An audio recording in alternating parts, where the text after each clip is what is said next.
Well, I am so excited to introduce you my girlfriend, my very, very good friend, Daphne Wayans. Yay! Thank you for coming here. Thank you for having me. Oh, it is such an honor to have you. I have learned so much from our last discussion, which we did on the radio show. But today, I selfishly wanted you to come back because I learned so much from you, and I think everybody watching will learn even more.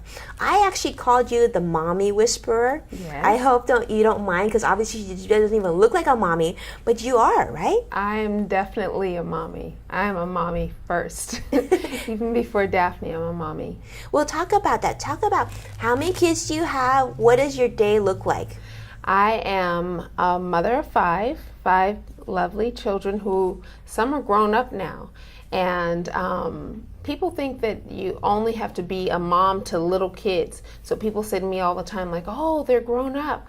No, they're grown up, but now is when they get into grown up trouble, and you're able to assess what you've done over the past 18 years. So I have some that are preparing to fly out of the nest, but this is when the angst come as a mother, when you're like, oh my God, did I do a good job? Are their wings strong enough to fly out of the nest?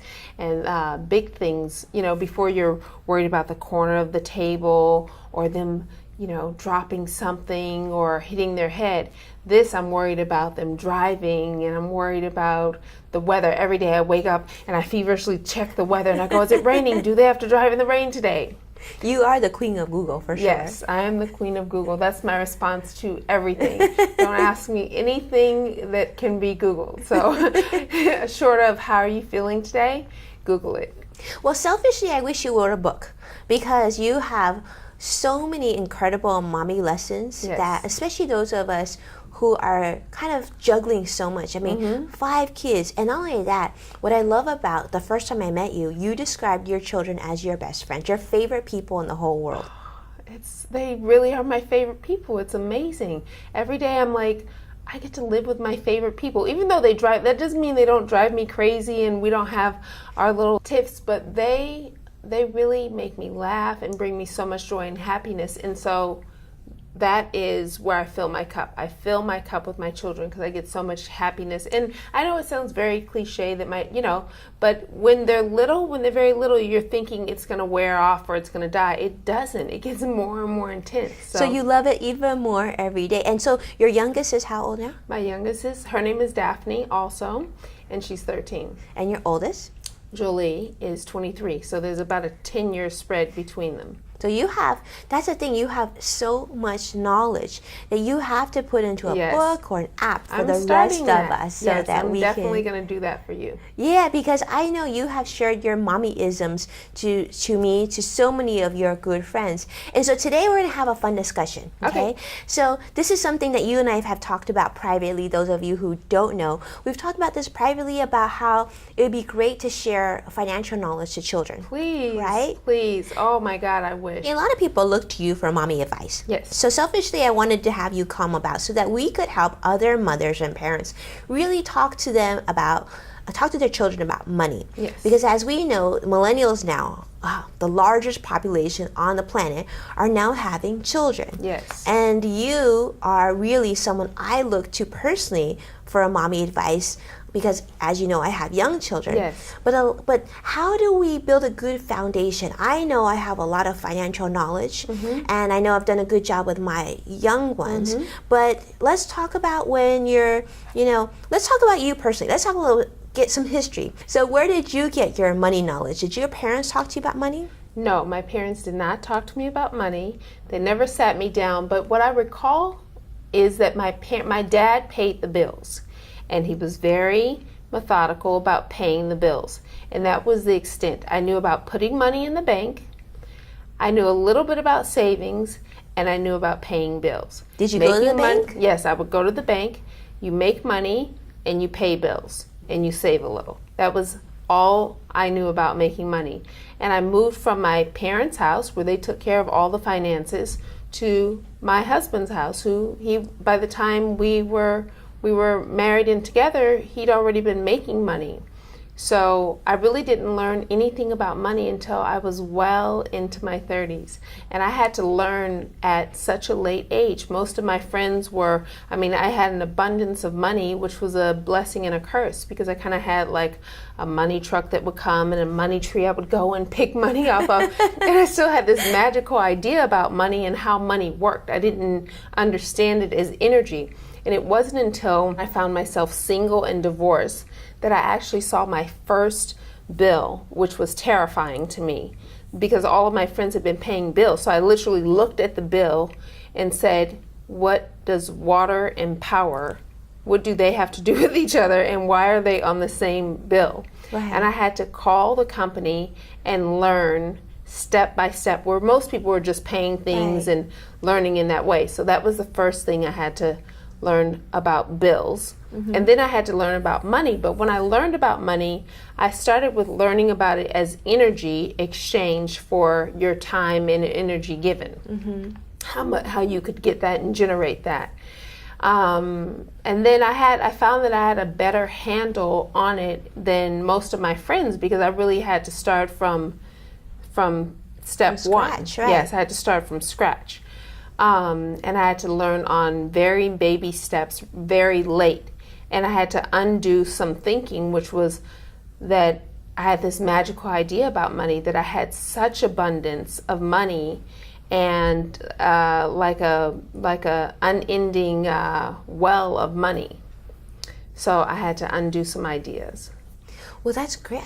This is good to know, because sometimes I think we learn the best mm-hmm. when we're forced to learn, right? Mm-hmm. But not only that is when we're open and excited about learning. Yes. So I know it was probably very foreign, but I would think it's probably very empowering at learning about money in your 30s. Yes, it was very empowering. But then I also learned on such a simple gradient that I was able to then teach my children about it. But before I even taught my children about money, I got them used to the idea of exchange, like giving something for something. So anything they wanted from me, I'd say, what is your exchange for that? They go, well, I want to go hang out with my friends at the movie. What is your exchange to the family for that? You're going to be missing and we need your help.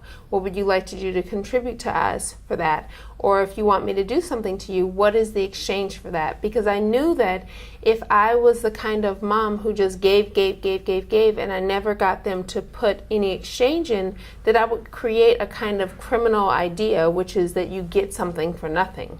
So that was like the first, before I even got to money, that was the first idea of exchange. This is why she is the mommy whisperer. You see, because that's so true, because money is just a unit of credit, energy, right? Of energy. I love this. So you've quantified money to your children in a way that they understand. Yes. Not only that, is you make them now children of empathy and thoughtfulness mm-hmm. and givers. Consideration, considering mm-hmm. not just themselves, but themselves and another person.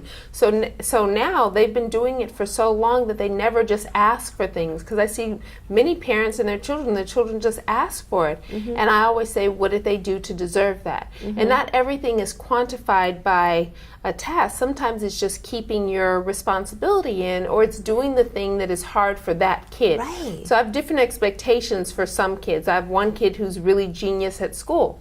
So that's not really the thing that's easy for her, but she's kind of lazy in the rest of life. So her exchange is when she gets up in the morning and does something unusual.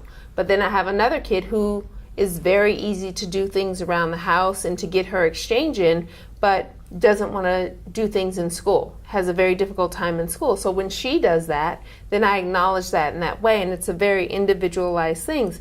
And sometimes it is for money, because, and my children, I was very aware of raising children in affluence, because oftentimes they have the hardest time appreciating things because they're given so much and there are so many people who help them that it actually handicaps them, and I could see that.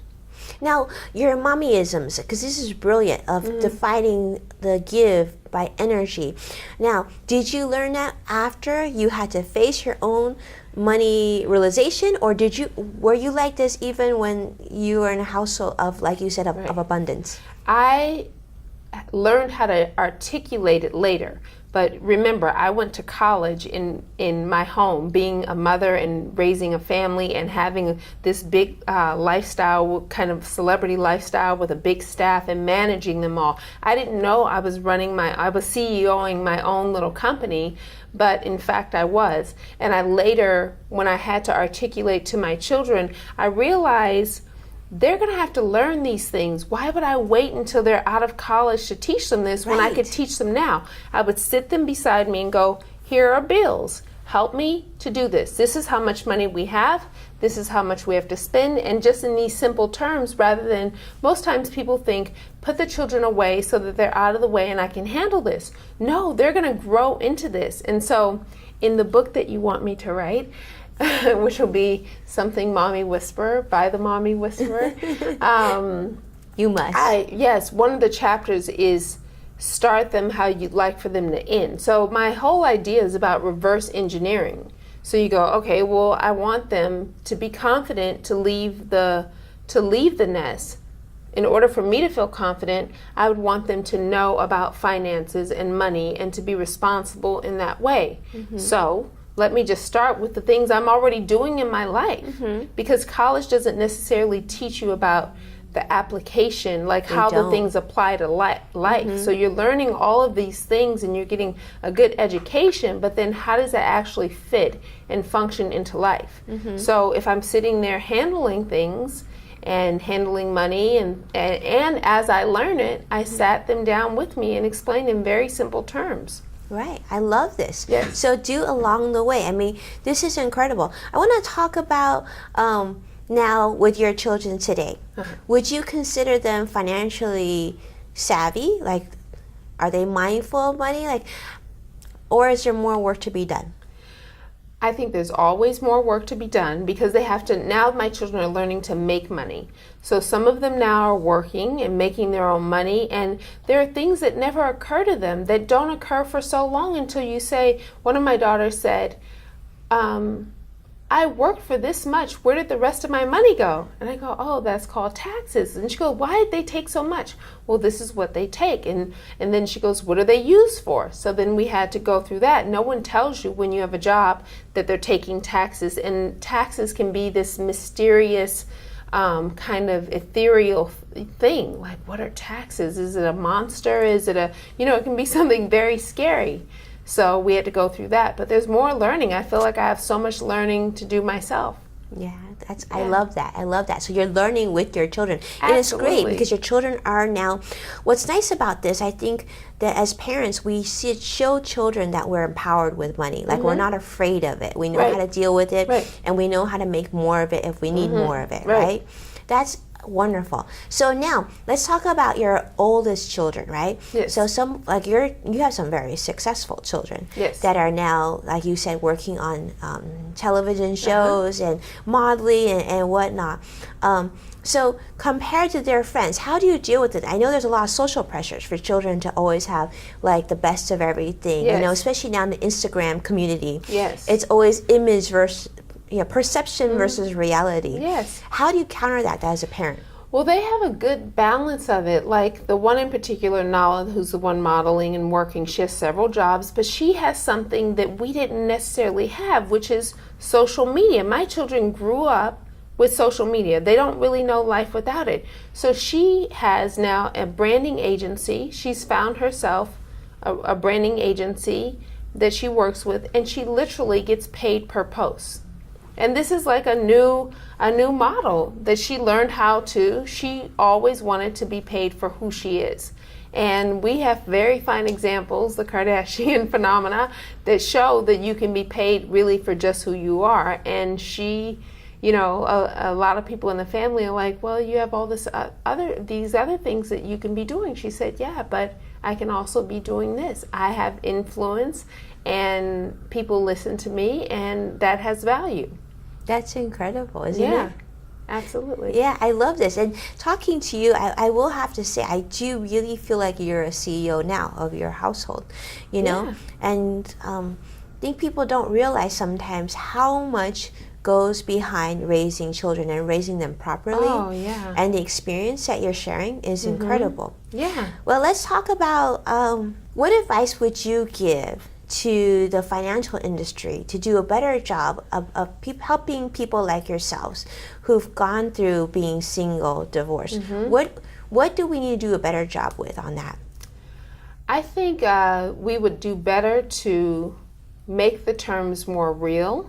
Implement this in school very early on. I mean, yesterday I was thinking, and I called my children and asked, is there a game that teaches you about money where you actually have a chunk of money and then you have to live life with that money so that you can actually sort of start to apply this?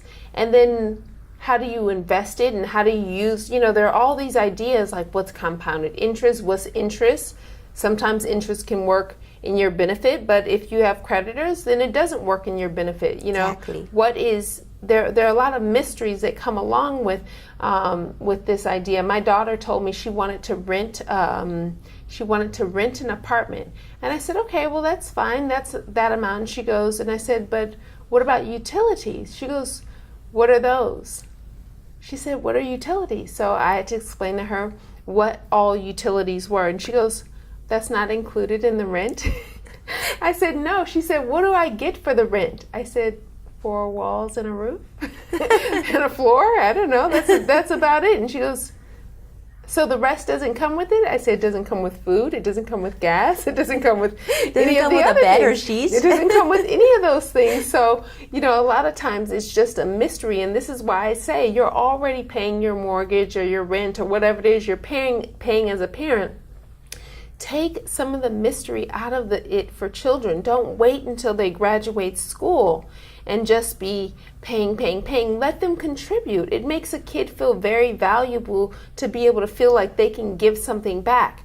And if you raise children who are just takers and takers and takers, they sort of walk through life like that, just taking, not realizing that you have to do something to get something, and they'll be happier about it. So this particular daughter just tweeted last week, I'm so proud. I just bought the first thing I've ever bought in my whole life for myself with my own money that I earned.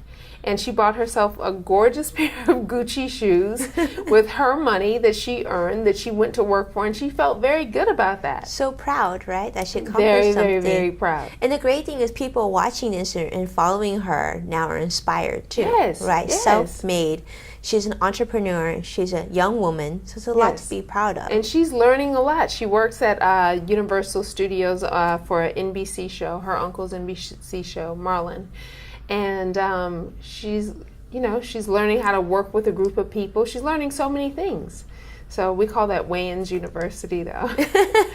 Yeah, it's good to have a Wayans last name. Yeah, Wayans University. There's so many of us, but also there's no education like experience. There isn't, right? And college is for some people, but my children they decided they weren't going to college. They said they wanted to have experience as their college. So she'll probably spend the next 4 years doing that. Well, it worked for Mark Zuckerberg, right? And it worked for a lot of leaders. So I think today education is where you get it. It doesn't necessarily need to start at a U. Yes, right? That's right. Exactly. That's right. And they have my children come from a big family of people who actually are quite successful and didn't go to college. So that's not necessarily in their mind. Mm-hmm. So they're figuring it out, and I just stand by and let them figure it out. I love that. Thank you so much for sharing. Thank you.